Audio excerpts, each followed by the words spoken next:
DIY.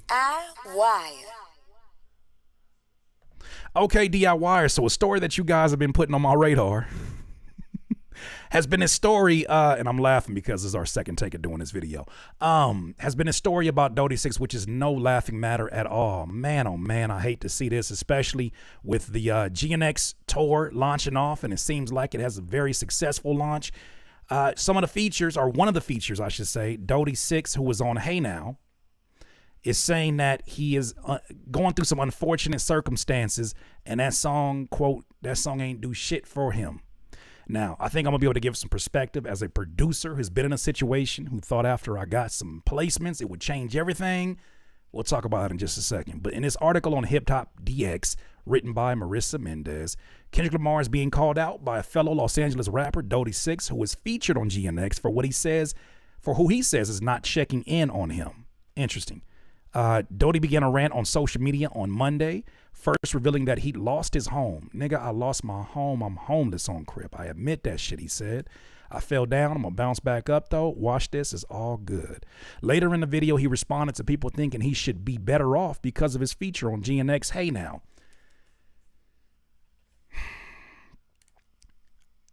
Going back to the interview I had with Punch, this is where problems start. Like, a very important component, without getting into the meat and potatoes of the story, is fans who don't know shit about music talking in music terms. Somebody gonna have to tell the truth, and I'm gonna tell it. If you've never received a streaming check, shut the fuck up. If you've never had to take care of the business after a feature, shut the fuck up. This is the problem. Y'all end up stroking the flames of shit with agitated people. People going through some real shit. This is where you need to sit your ass down. If you don't know about the business, never been in the business, why are you talking on the business?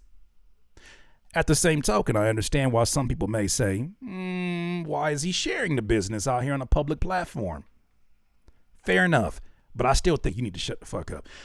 He said, nigga, that fucking song with Kendrick ain't changed shit. What the fuck that changed, nigga? He questioned. I'm still from 40s. I'm still over here. You act like a nigga got $1 million for that shit. The fuck? Only nigga got is some clout. Only thing a nigga got was some clout and fuck clout. Adam 22 then shared a text he received from Dody, which was quite alarming. He first texted Adam, post that shit now. Why you not answering?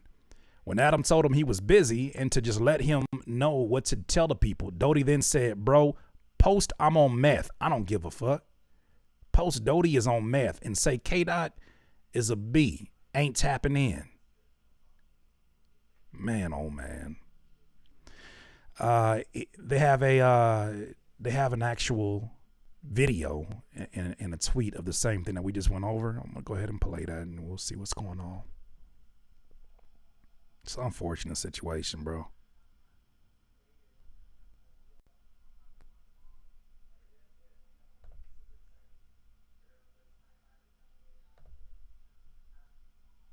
Did the video get muted? Back, cause I ain't got no destination, bro. On SC. Nigga, I lost my house. Nigga, I'm homeless. Nigga, I'm crip. I admit that shit. Nigga, I fell down. I'm gonna bounce back up though. Watch this. It's all good, cuz. And these rap motherfuckers, I can't wait till these rap motherfuckers start saying shit in their songs. I'm like, dead homies. I'm gonna beat their ass on the beat, and I'm gonna kill them in real life. The fuck? Back, oh, shit. Yeah. There's a lot going on, and I'm not gonna pretend I know any of the shit that's going on. That's a lot. I don't know how much of, because it sounded like he was just telling Adam 22, you post whatever you want to post. It needs to be known that this is his perspective on things. It's unfortunate because it does involve a lot of people that that don't necessarily need to know about what's going on unless they're gonna be contributing in some shape or form. It's a lot of folks, I think, just sitting off to the side that just looking at both, looking to see if what they're gonna say over here, what they're gonna say over here, with no intent to actually give anything. But it's an unfortunate situation, and it's one that I'm not unfamiliar with, in that I've seen a lot of artists kind of go this route when a good thing happens at the wrong time. Please entertain this possibility that you're going to think I'm absolutely nuts for saying, because Here Kendrick Lamar is as one of the biggest artists, if not the biggest artist right now, period. It's not even debatable. The biggest artist in the game comes to you and says, you're an artist that's on the come up. You somebody from the city. I want to see you win. Come do a feature on a song on this new project that I'm working on that nobody know about, nothing about. It would sound kind of mad to be like, nah, bro, now's not a good time. But the reality of it is, if whatever was going on that led to him being homeless, I'm pretty sure it was already something that was already going on. I even seen somebody put up a screenshot where he was talking about he went back to the hood and got DP'd and all. I don't get into none of them politics. I ain't got shit to do with that. But if all of this stuff has been going down, sometimes a good thing can happen at the wrong time, in that now you can't walk around like a normal civilian and really get on your grind and hustle the same way you would if nobody knew you. Because now people looking at you like, hey, why are you working at this job? Or why are you over here? You just had a feature with Kendrick. Like, what you supposed to be on? Andre 3000 talks about it in the song Elevators, the third verse of Elevators. Yeah, I might got more dough than an average man, but not enough loot to last me to the end of the week. I live by the beat like you live check to check. If it'll move your feet, then I don't eat. So we like neck to neck. That's a real situation. It's a real situation. And so I think when you have an artist that has expectations that are not matching, you got all these people that I'm pretty sure are like, damn, bro, you killed it on Hey Now. Oh man, you did your shit. And you still got to go out here and maneuver. That's a tough one when you like, but I'm hurting right now. If that's indeed the case, I got to go through some real life situations. I watched Jalape's video and he said that there was even a possibility that he might have lost a child. So I'm approaching this not from a vulture news cycle. I'm approaching this with empathy. Because these are some wild statements, but I'm always trying to pay attention to more so, less about the words and more so about the energy behind the words. You know what I'm saying? If you've ever had an argument with somebody, that's something you want to pay more attention to. So with that said, there were some reactions here. We're going to definitely react to Brian Z, who gets down to some of the business that may be not in order for this situation. But Hitter J3, who, you know, he don't play about Kendrick. Somebody in here said he don't play about Kendrick. He was also on the GNX project. And here's some thoughts that he shared that I think can definitely bring some perspective, because you think about AZ Chike. AZ Chike took that alley-oop and ran with it. He has had no issue at all. Now, that could be because he already had a team in place and he had a plan for if a blessing like this came across his table. He was already putting in the work. So it was just a matter of opportunity meeting preparation. There's a few other ones that I saw. There's a few other artists that came out of that situation. Peso's already somebody who was already on the incline. It's just a matter of preparation, meeting opportunity. This is what J3 said. He said, Dody need a hug too. And he put LOL. He said, some artists only get one song and that be the end of it. Can't think a feature on any artist album gonna change shit overnight. That's when a solo hit should be your main focus. It's a good point. Like, when you got that momentum, I don't care if you don't like making content, nigga, you need to be making all the content in the world. Nobody reaching out to you for an interview, get one of your homies and y'all do an interview right there at your spot. These iPhones look just as good as any fucking mirrorless cams now. Get the iPhone out, do the interview right there on the spot. Talk about all the shit that we haven't heard about. Your shit finna go up on your YouTube channel where you can go collect some coins for just having you telling stories. Yo, what was that shit like when you went there first night? Man, bro, he was cool as hell, bro. Like, he already was familiar with my music. He was playing some of my shit. He was telling me some of my lyrics. What was the recording situation like? Man, he already had the song put together. I was kind of struggling with my takes. Like, all these different experiences are things that fans would eat up because we barely get to hear from Kendrick. So you're the insight. If nobody is reaching out to you for interviews, you do the interview. Shit, how about a lyric breakdown? You could do that shit in the car. The same video that you just had where you were doing, and I'm not saying it's like he should know this already. I'm saying it to hopefully help somebody else who finds himself in this situation, because I know a lot of artists watch my videos. In this situation, you turn that camera around, and instead of telling these people that don't give a fuck about you, your life, and what you got going on, they just here for the tea, tell them people, all right, for some of y'all think that I said this. I really meant da-da-da-da-da. That's a 15-minute video. Do the breakdown of that, keep going up on that, and then you double and triple down on the music that nobody's ever heard from you before, because now your catalog is on fire. If somebody listened to your verse on Hey Now and say, yo, this nigga's hard, I like his voice, your catalog is new to them. Repackage, reintroduce. That's what you got to do with that, because all somebody like a Kendrick can do is give it the alley-oop. He's not going to walk. He's not going to hold nobody's hand through the process. You get that alley-oop, you run with it to the point where it's like, dog, do you know how I've seen niggas get a picture with Kendrick and run up a few bags just because they got a picture with him? Think about that for a second. It's unfortunate because I'm pretty sure that's another reason why he wouldn't want to take pictures with some of these niggas. But they take a picture and be like, shit, I'm going yesterday's price ain't today's price. And then a promoter hit him up and say, can you do a walkthrough for $40,000? You know what I'm saying? Or $2,000. So this is where it's important to have a plan when something good like this happens. If you don't have a plan for it, it's literally, to me, a plan for your own demise quicker than you could even think about it. Because now you're setting yourself up to where you can't walk outside. It is a liability for you to be out and about if you got that kind of visibility on an album that big. I don't think a lot of people see it that way, because what's a walkthrough? I was just talking about this with my wife, Sunkiss Musings. A walkthrough is basically when a club says, we want you to up our value. You're hot right now. You're Cardi B. We'll pay you $50,000 just to come sit in a VIP and have people say, oh shit, Cardi B comes to this club. Nigga, she right there. That's crazy. She ain't here. I'm in the same club as Cardi B right now. And what happens is that it makes you think twice about where you want to go. It's an appearance fee, kind of, but like they take care of your drinks. They take photos. You might get on the microphone and be like, hey, y'all having a good time in here? Ah.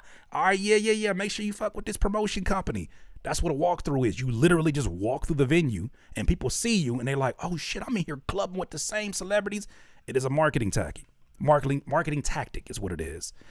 So, that's where you got to take advantage of that. But sometimes some artists catch the short end of the stick because they don't have a plan. And I don't expect people to already know that. That's why a channel like this exists. So, yeah, that's what J3 just said his game, because even J3 took a standout verse on a song that I didn't necessarily like the instrumental of that. I love the verses. I love the idea. I got a deeper appreciation when I remixed it. But he took that verse and said, bet. Solo song, features. Oh, da-da-da. You see, I just did something with Dot. Nah, you know what? Because now when this happens, your network opens up. New opportunities open up. But what good are new opportunities if you didn't know how to plan for the one you just got? This is where perspective is important. J3 says, never put your emotions on these socials. Then next, they will post a video saying he was tripping out, thinking apology work on the net. Try again. He says, but since the net talking, tell Blood to tell y'all how Dot gave him access to the studio anytime he want and got him a spot, etc. to chill. Some shit be a test, but niggas rather be in the streets and ain't got no patience. I mean, when things get public, then other things get public in the process. This is where I look at this situation and I'm like, it's less about putting that on Dot. Like, I think it's a funny thing how people, they want to remind you that he is nobody's savior, right? And I'm not making this to Dody6. I'm just saying in general. They want to remind you he's nobody's savior, but they have savior-like expectations anytime he works with someone. Ain't that kind of wild? He just said that the same person that's telling him all the stuff that you see that we already went over, he opened up his studio and gave him studio access anytime that he wanted it. Do you know what the average artist who's not under the influence, you know what the average artist is finna do with that? I got free studio time that this nigga Dot just set up for me. I'm good. You know how many producers I get access to just by saying, yeah, this studio that Dot give me access to, you want to come, Alchemist, you want to pull up to Dot studio? He gave me, he set it up for me. That's your card. But once again, I'm not judging him because I know when good things happen at the wrong time, it can bring out the wrong emotions as well. Mustard, Alchemist, like, people move with you when you're already moving. If you get lax, if you get, you know what I'm saying? Like people, even the producer that you rapped on for Hey Now, whoever produced Hey Now, that right there. Who produced Hey Now? I know it sounds crazy. Who produced Hey Now? What's up, Big Zo? Unlimited studio time is not that is nothing to Mustard did that one, of course. Like, I think that's when you go in and you find some younger producers who are hungry, who have a Mustard-like sound, because you never know. Mustard may just be expensive and may be hard to reach at this point in time. He is absolutely in high demand. This is where you start to put in as much work as you can, but once again, showing empathy to this other human being. I imagine there's so much shit going on in his personal life that it may not have been a possibility. So, I say that with empathy. I don't say that with judgment. Yeah, having a spot to chill, you know, sometimes shit be a test. And I can imagine, I think he's going to get to this too. For perspective, on average, how much does a studio cost? A studio like Dot's, I've never been there, but for a studio for just the general public, I have an app that tells you the studio rates. They're skyrocketing because a lot of them are going out of business. An hour, you could see something as cheap as $50, like a pirate studio. And you could see them as expensive as a few G's an hour. But you're talking about Dot Studio? Who the hell knows how much that is? But you're getting that for free. I would expect, especially if you got an engineer on deck too, who knows what that situation is? That might be 10 racks just to have that on a regular basis. The engineer who's familiar with everything, access to the different equipment, the different microphones and different packages that sometimes come with it, that shit can easily be 20 racks for a bundle of time. All I'm saying is shit get expensive, especially in this economy, because as the price everything goes up, that shit goes up too. They got electric bills to pay too. Studio time is nothing to play with. Yeah, the package is a whole different piece. Continuing on, he says, learn to practice patience. It can help you in the long run. I mean, bro, like, it's unfortunate to see it go this way because who knows what happens when that show comes back to the Inglewood in May.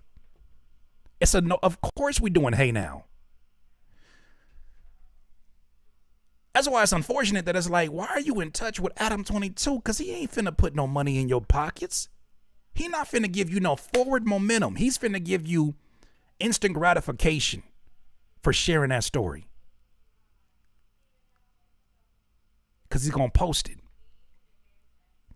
But dog, that shit could have easily been an opportunity for people to see what you look like live. Now all of a sudden they want to go see you when you live. Patience, man. Yeah, the patience is definitely, but I understand when shit is falling apart. I've been in that situation where shit is falling apart and you looking at all the people that you like, man, you could have did something. Man, you could have did something. You could have. It's really easy to look at everybody else and see what they could have did instead of what you could have did. But that's me speaking from the lens of a 40-year-old. When I was 20, I blamed everybody else. My accountability was very low. Just being very transparent. What else did he say? He said, this is exactly why big artists don't reach out to new niggas. Dot be just showing love to niggas. But so put some respect on Blood name. He don't even know these niggas, but be going out of his way to help others win. But I think also too, I think Dot's been in this game long enough to understand that that's always a possibility. That's always a possibility. I didn't even see this, but during one of the first shows of the tour, he's actually playing Dodie's verse on Hey Now.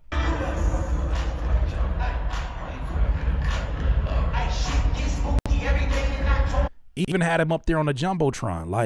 Like fam, like this is unfortunate.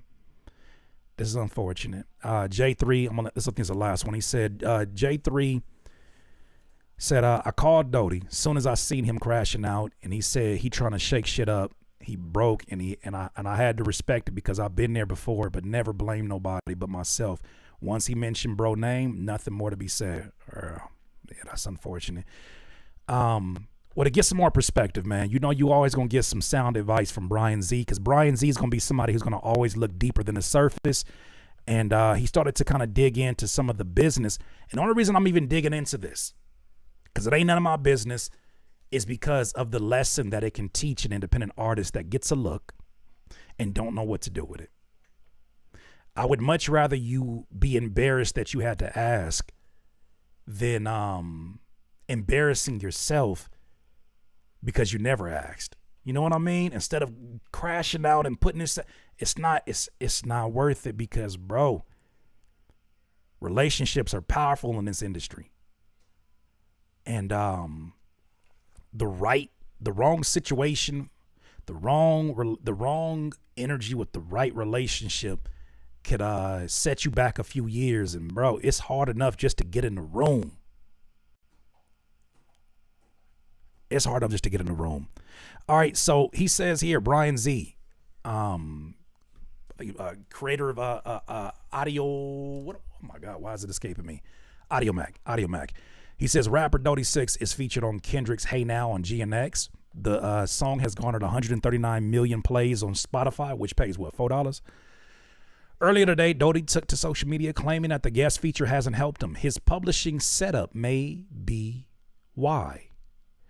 First thing he says here is that Dody is officially credited as a writer on the song twice, once under his legal name and again as Dody6, listed as NS, which is non-society, with no IPI number. The IPI number is very important because it's almost like the identification for your particular song. So if you don't link that up, they don't know where to send the monies. You got to make sure that you link this information up. That's a problem when it comes to getting paid, as he said. If a writer is marked as NS, which is once again non-society, they likely won't receive performance royalties, aren't being tracked or paid properly unless they affiliate with a PRO, ASCAP, BMI, CSAC, and provide an IPI number. Risk having others collect on their behalf intentionally or accidentally.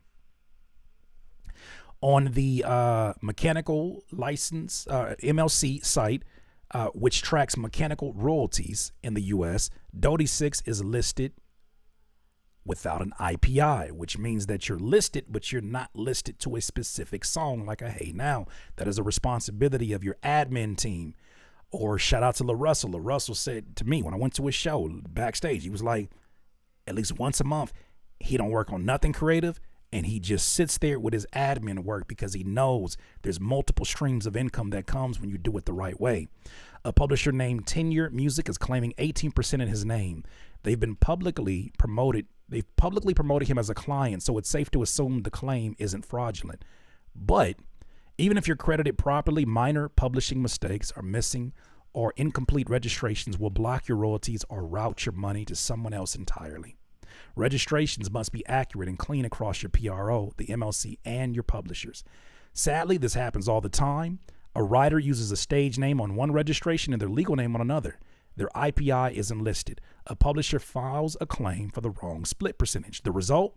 The artist is left wondering why they haven't seen a dime. This is what I mean, ladies and gentlemen, when I say sometimes good things can happen at the wrong time. It's a blessing to be featured on an album as big as Kendrick Lamar's GNX. It can become a curse, a gift and a curse, the moment that you realize I don't have my admin together and there's money that I am missing out on that goes beyond streaming. And if I don't take care of that, I have nobody to blame but myself. Right? Goes on to say, to avoid ending up in this position, here's a quick checklist of things that every artist must do. First one, join a PRO like ASCAP. That's the one I'm on. Get your IPI number.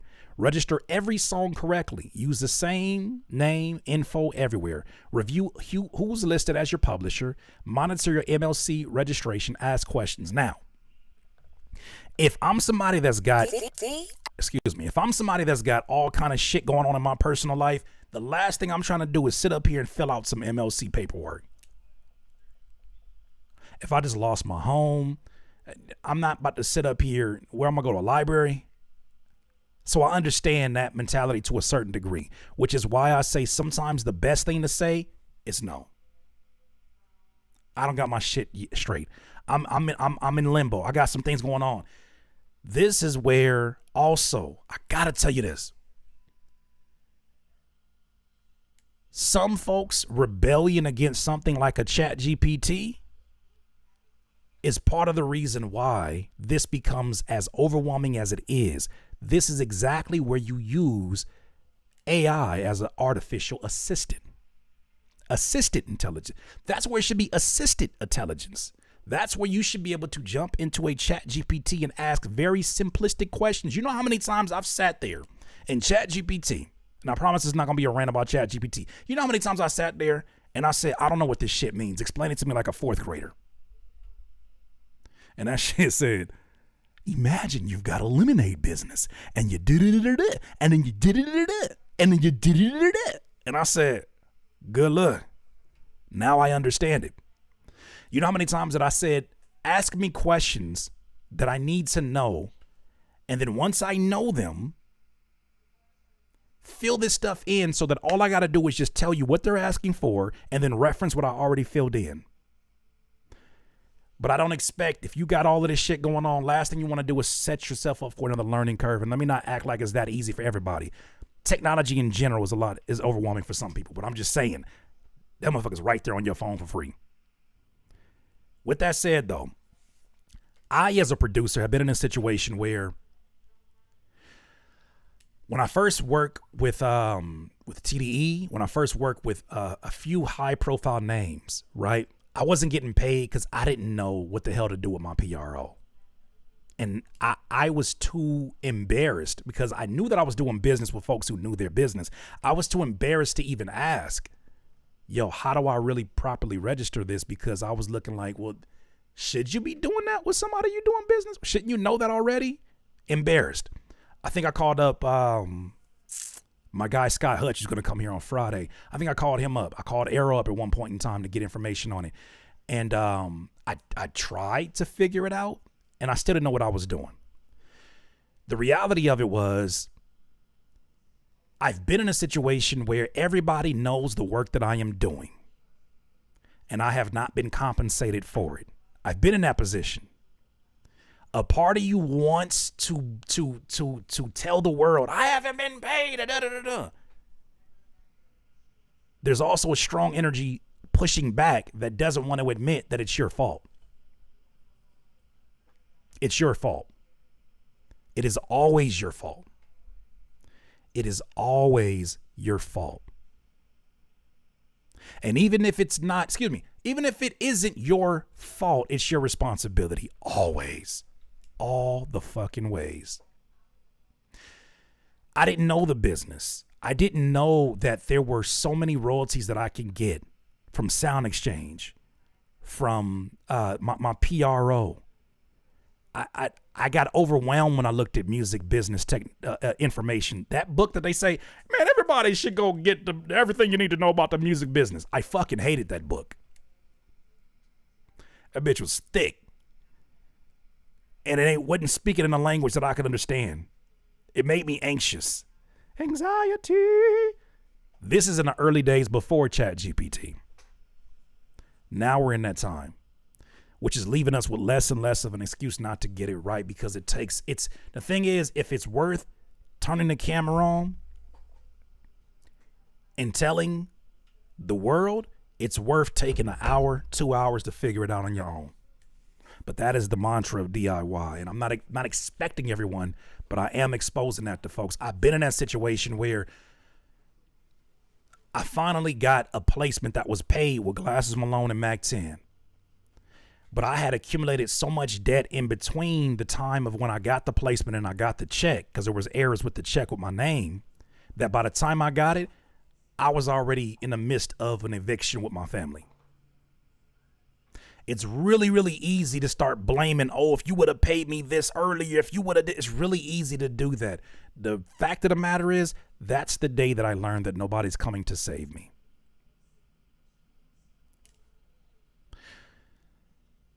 I say this for anybody that's in a situation where you're bubbling, you're buzzing, you got a lot of eyes on you. Just be patient.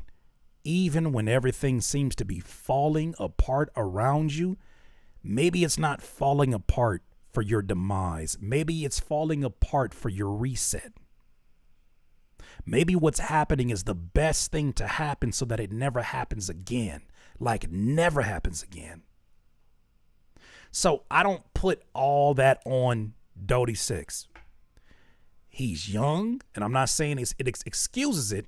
What I'm saying is he's learning a really, really hard lesson about the music business. The music business. This ain't got nothing to do with Dot. This ain't got nothing to do with that arrangement they had. This is just the music. This is business in general.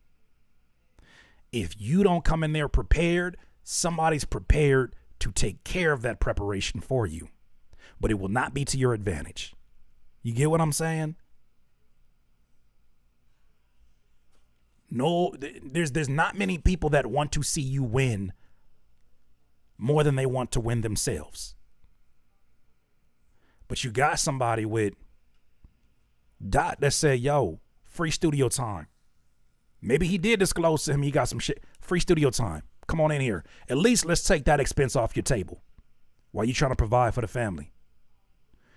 But I think some people get into this, and I'm not going to speak for Dody because I don't know him like that. But I think some people get into this as an easy lick.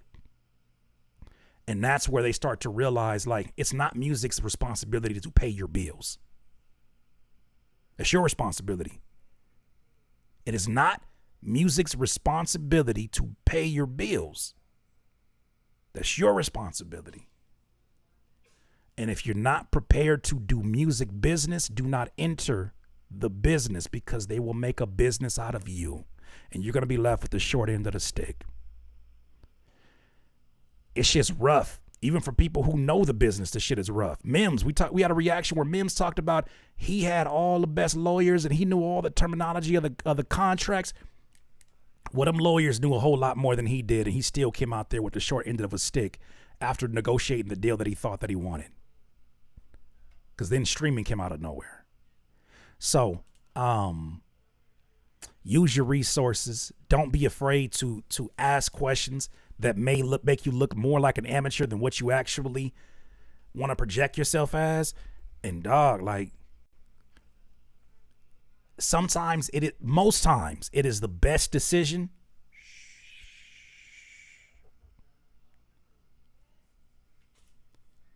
Because you're going to end up squeezing toothpaste out of a tube that you can't never put the toothpaste back in the tube. It's a lot of shit that's said that can't be unsaid, and it's unfortunate because it should be this should be the beginning of a new start for him. But it's unfortunate, man. DIYers, those are my thoughts on this. You let me know what you think. DIYers, if you enjoyed this content, make sure that you hit the like button and maybe even consider subscribing. Come on, man. Don't get greedy. Peace.